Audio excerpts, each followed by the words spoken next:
Reginald here. Darktide has been out for 2 years now, yet I've never done a basics tutorial. I've always focused on information for more experienced players. With the launch of the PS5 version starting, I think yesterday or today, I figured it'd be a good time to help onboard the new batch of corpse starch. Welcome to the Inquisition, it's the 41st millennium and you're here to die for the glory of the Imperium. But if you want to do that a lot slower, then pay attention because we're skipping all the usual garbage about my builds and my crafting systems and talking about the most important actual gameplay skills for getting good. Here's 7 tips to get you playing well as fast as possible. Number 1. Movement is key. Unlike a lot of games you may be more familiar with, Left 4 Dead for example, there's a lot of movement technology inside this game, and knowing it is the difference between getting hard stuck on difficulty 2 and being able to solo max difficulty runs that are designed for 4 people. Survivability is not toughness or health or wounds. Survivability is movement. Dodging, sliding, and sprinting are absolutely critical skills, so we will be talking about them in depth, but just remember, movement is key. Number 2. Melee is king.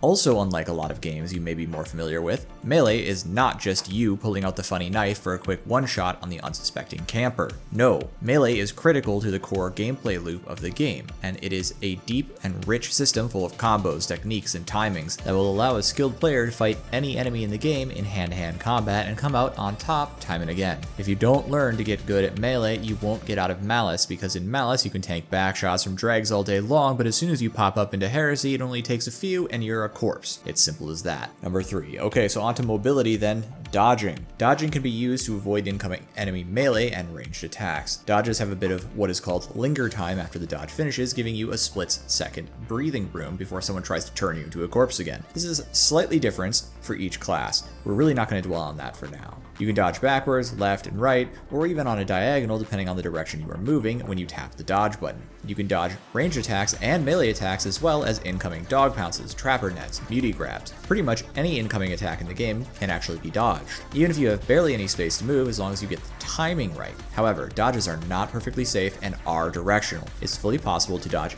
into a dangerous enemy attack. Every weapon has a maximum dodge count, which is listed here. Usually, lighter weapons have more dodges and longer dodge distances, which give you better safety by giving you more breathing room. The maximum dodges you can perform is not the dodge count. You can exceed the dodge count and go into the negative in dodges. Once you enter negative dodges, you get diminishing returns on dodges until you're basically barely moving and can only narrowly escape even the most basic attack. This timer is reset with a universal stat called consecutive dodges reset, and it's 0.85 seconds long, so basically a second. You cannot dodge any time between your last dodge and that 0.85 seconds, or you will continue to pile on negative dodges, so you will want to hold on and maybe block until your dodges reset. All dodges are reset simultaneously at that timer. Dodges do not cost stamina, but they do prevent stamina regeneration if you have spent stamina for a short duration. Learning to dodge is absolutely critical, and if you cannot install a dodge counter mod because you're a PS5 or Xbox player, then I strongly recommend you actually count your dodges as you perform them and give yourself the old 1/1000 when waiting for a reset. Finally, the absolutely most key detail about dodging is that enemies behind you, or not quite totally in your vision, make a noise. It's this whoosh.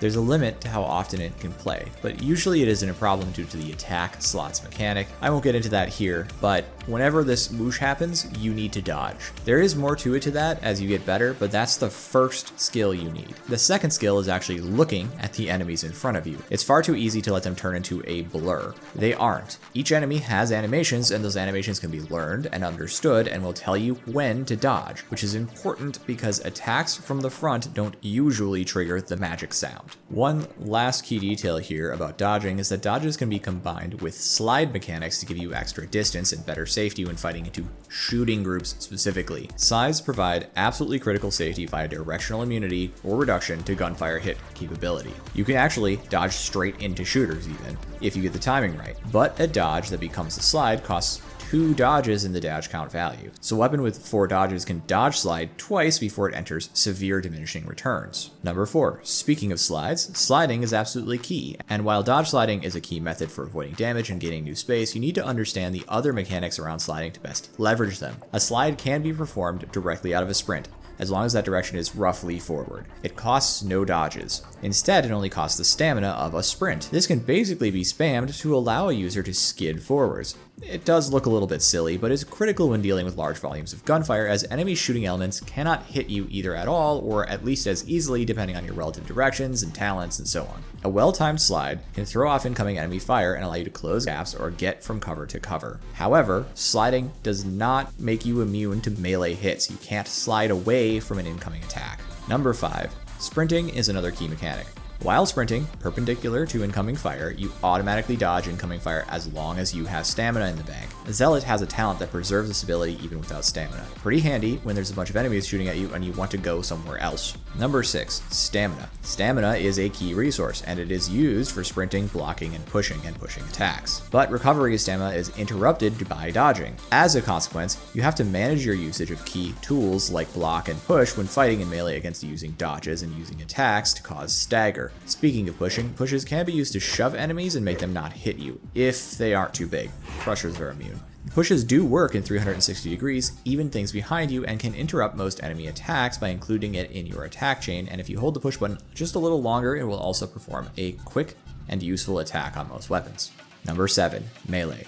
Here's the thing, this game is sort of considered a horde shooter, but it's really much more of a melee game. If you don't learn melee, you are never going to get good enough to play the really insane parts of the game at the top of the difficulty curve. Shooting and positioning and all the old staples from your other shooter games are important, but melee is king. Every melee weapon pattern and mark has its own combos. Learning the combos and which combos to use for which enemy types is a key skill. Furthermore, you're going to need to learn your weapon's strengths and weaknesses. Some weapons are faster, some are slower, some are better into hordes, while others are better into bigger, scarier enemies but suffer into hordes, and so on. Most of that will come naturally, but what won't come naturally is the melee dance. Explaining this is hard for most players who have done it, and is different on any given weapon, but let me just try to give you a summary. If you're fighting into a horde or a relatively dense group of enemies, you're going to need to dodge attacks, and you're going to need to usually be doing a bit of backpedaling, and you're also going to have to fight. Most people create this sort of dance, this sort of pattern that they use to make this automated so that you can pay attention to other things while you're fighting. It's going to look a little different for each weapon, but it basically looks like this.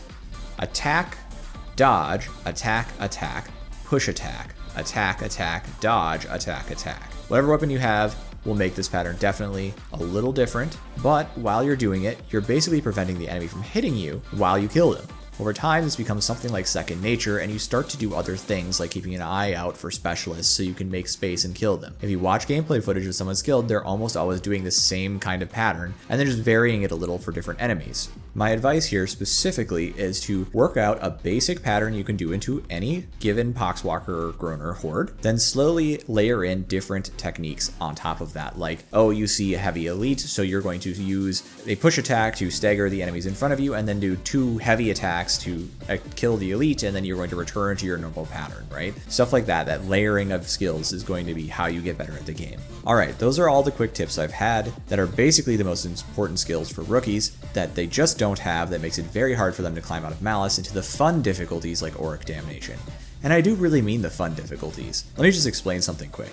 The reason I can put something like 1600 hours into Darktide and still want to come back for more is because this game is not just some horde shooter where you blast mindless mobs for the spectacle of it. It's actually a skill-based combat puzzle that doesn't have an easily identifiable upper limit for how good you can get. I'm going to provide a bonus tip for new players on how to fun max. You should focus on improving your own gameplay. There's going to be a temptation to be mad at other players when they make misplays or don't help you when you need help. But don't worry about that. If you get downed, or you get netted or dogged or die to some Poxwalker or whatever, focus on what you did wrong. It's fully possible in this game for players to solo the game's hardest difficulties, and it is very fun to do so. So if you died, in most cases, it is almost always your fault. It's a team game, but your team is actually just a safety net. They're really not required for you to win. If you get good enough, you can win by yourself, regardless of what your teammates are doing.